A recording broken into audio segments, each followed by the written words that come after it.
சிவகாமியின் சபதம் பாகம் 3 பிக்ஷுவின் காதல் அத்தியாயம் 31 புலிகேசி ஓட்டம்.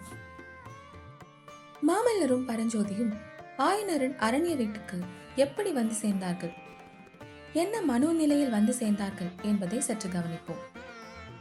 மணிமங்கலம் போர்க்களத்தில் மகேந்திர பல்லவரின் சிறு படை அடியோடு நாசம் செய்யப்பட இருந்த தருவாயில்தான் மாமல்லரும் பரஞ்சோதியும் பாண்டியனை புறங்கண்ட குதிரைப்படையுடன் அங்கு வந்து சேர்ந்தார்கள்.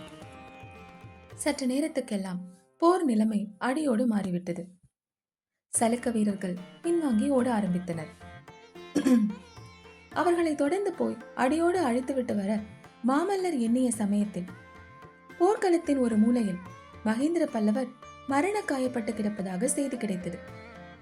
மாமல்லரும் பரஞ்சோதியும் அந்த இடத்துக்கு ஓடி பார்த்தபோது காயம்பட்ட மகேந்திரரை பக்கத்து மணிமங்கலம் கிராமத்தில் இருந்த அரண்மனை விடுதிக்கு தூக்கி கொண்டு போய் சிகிச்சை செய்து வருவதாக தெரிந்தது.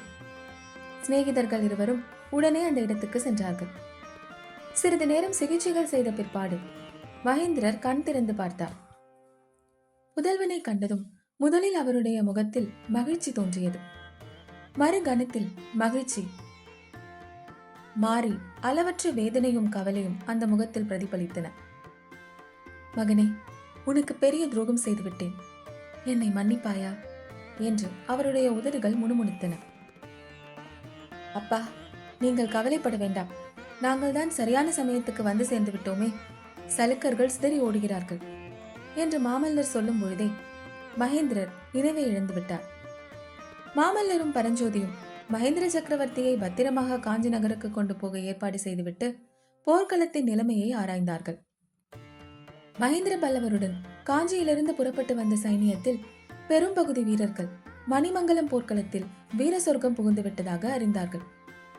சேனாதிபதி கலிபகையாரும் அந்த போர்க்களத்திலே உயிர் துறந்த செய்தி தெரிய வந்தது. மேலே தாங்கள் செய்ய வேண்டியது என்ன என்று மாமல்லரும் பரஞ்சோதியும் யோசனை செய்தார்கள்.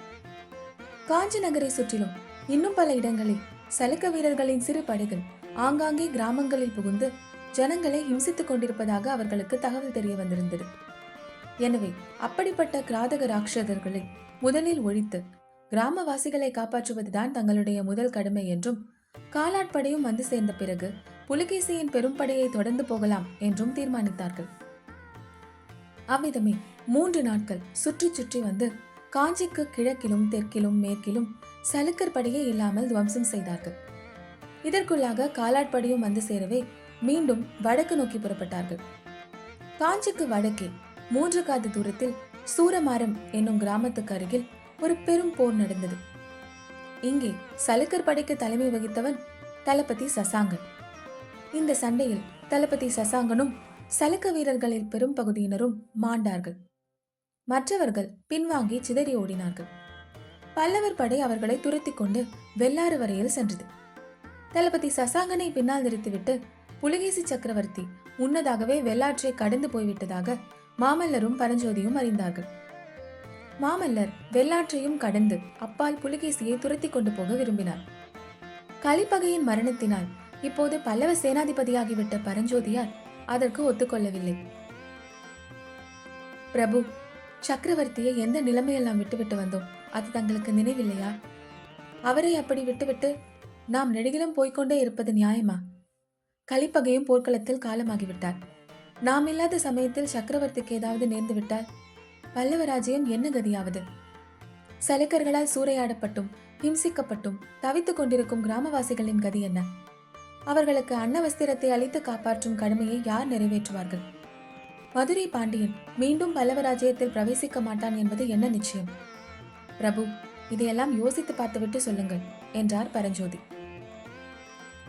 மகேந்திரருடைய தேக நிலைமையை பற்றி குறிப்பிட்ட உடனேயே மாமல்லருடைய மன உறுதி தளர்ந்து விட்டது. சற்று நேரம் தலை குனிந்தபடி சிந்தனையில் ஆழ்ந்திருந்தார். பின்னர், சேனாதிபதி, நீங்கள் சொல்வது உண்மைதான். அது மட்டுமல்ல, நாம் இப்போது நமது சைனியத்தோடு முன்னேறினால் அவர்களுக்கு வேண்டிய உணவுப் பொருள் இல்லை. போகும் வழியில் ஏற்கனவே சலுக்க அரக்கர்கள் கிராமங்களை சூறையாடி கொண்டே செல்கிறார்கள். அவர்களுக்கு பின்னால் நாமும் போனால் கிராமவாசிகள் எங்கிருந்து உணவளிப்பார்கள்? நாமும் சேர்ந்து அவர்களை ஹிம்சிப்பதாகவே முடியும். எல்லாவற்றுக்கும் காஞ்சிக்கு திரும்பிச் சென்று தந்தையின் உடல்நிலை எப்படி இருக்கிறது என்று தெரிந்து கொள்வோம். தக்க ஏற்பாட்டோடு பிறகு திரும்புவோம் என்றார்.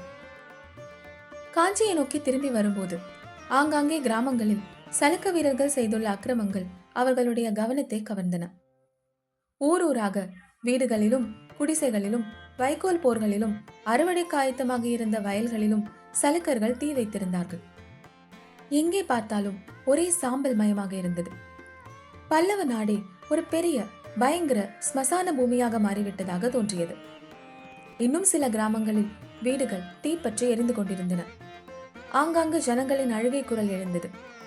மாமல்லரையும் பரஞ்சோதியையும் கண்டதும் ஜனங்கள் உரத்து சத்தமிட்டு புலம்ப தொடங்கினார்கள். சலுக்க வீரர்கள் செய்த பயங்கரமான அட்டூழியங்களை பற்றி ஆங்காங்கே சொன்னார்கள். சிற்பிகள் கால் கை வெட்டப்பட்டது பற்றியும், இளம் பெண்கள் சிறைப்பிடித்து போகப்பட்டதை பற்றியும், ஆடு மாடுகள் வதைக்கப்பட்டதை பற்றியும் ஜனங்கள் சொன்னதை கேட்டபோது கோபத்தினாலும் ஆத்திரத்தினாலும் மாமல்லரின் மார்பு வெடித்துவிடும் போல் இருந்தது. நாக்கே உலர்ந்து மேலனத்தில் ஒட்டி கொண்டது. பரஞ்சோதியிடம் தமது கோபத்தையும் ஆத்திரத்தையும் வெளியிட்டு 4 வார்த்தை பேசுவதற்கு கூட மாமல்லரால் முடியாமல் போய்விட்டது. சிற்பிகள் பலருக்கு நேர்ந்த கதியை பற்றி கேட்டபொழுது மாமல்லரின் இருதய அந்தரங்கத்தில் நல்ல வேளை ஆயனரும் சிவகாமியும் காஞ்சி கோட்டைக்குள் இருக்கிறார்கள் என்ற எண்ணம் ஓரளவு ஆறுதலை அளித்தது. எனினும் சிற்பங்கள் அழிக்கப்பட்டதை பற்றி அறிந்தபோது மாமல்லபுரத்து அற்புத சிற்பங்களுக்கு என்ன கதி நேர்ந்ததோ என்ற ஐயமும் உதித்து மிக்க வேதனையை அளித்தது. அதை நேரில் பார்த்து தெரிந்து கொள்வதற்காக மாமல்லரும் பரஞ்சோதியும் அதி விரைவாக மாமல்லபுரத்துக்கு சென்றார்கள்.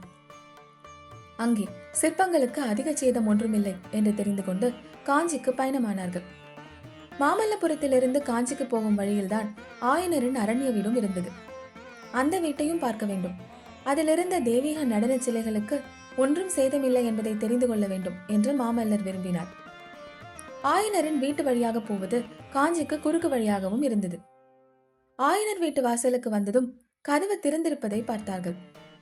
உடனேயே இருவருக்கும் திக்கென்றது. வீட்டின் முன்பக்க தோற்றமே மனக்கலக்கத்தை உண்டாக்கிற்று. ஏதோ ஒரு மகத்தான விபத்தை பற்றி தெரிந்து கொள்ளப் போகிறோம் என்ற உள்ளுணர்ச்சியுடன் வீட்டுக்குள்ளே பிரவேசித்தார்கள். உடைந்தும் சிதைந்தும் அலங்கோலமாக கிடந்த சிலைகளை பார்த்த பொழுது இருவருக்கும் தங்களுடைய நெஞ்செலும்புகள் உடைவதை போன்ற உணர்ச்சி. அவர்களுடைய காலடி சத்தத்தை கேட்டதும் படுத்திருந்த ஆயனர் எழுந்து நிமிர்ந்து உட்கார்ந்தார். காஞ்சியில் பத்திரமாக இருப்பதாக அவர்கள் எண்ணிக்கொண்டிருந்த ஆயனரை இங்கே கண்டதினால் ஏற்பட்ட வியப்பு ஒரு புறம் இருக்க, பயங்கரத்தால் வெளிரிய அவருடைய முகமும் வெறி கொண்ட அவருடைய பார்வையும் அவர்களுக்கு விரிக்க முடியாத பீதியை உண்டாக்கின.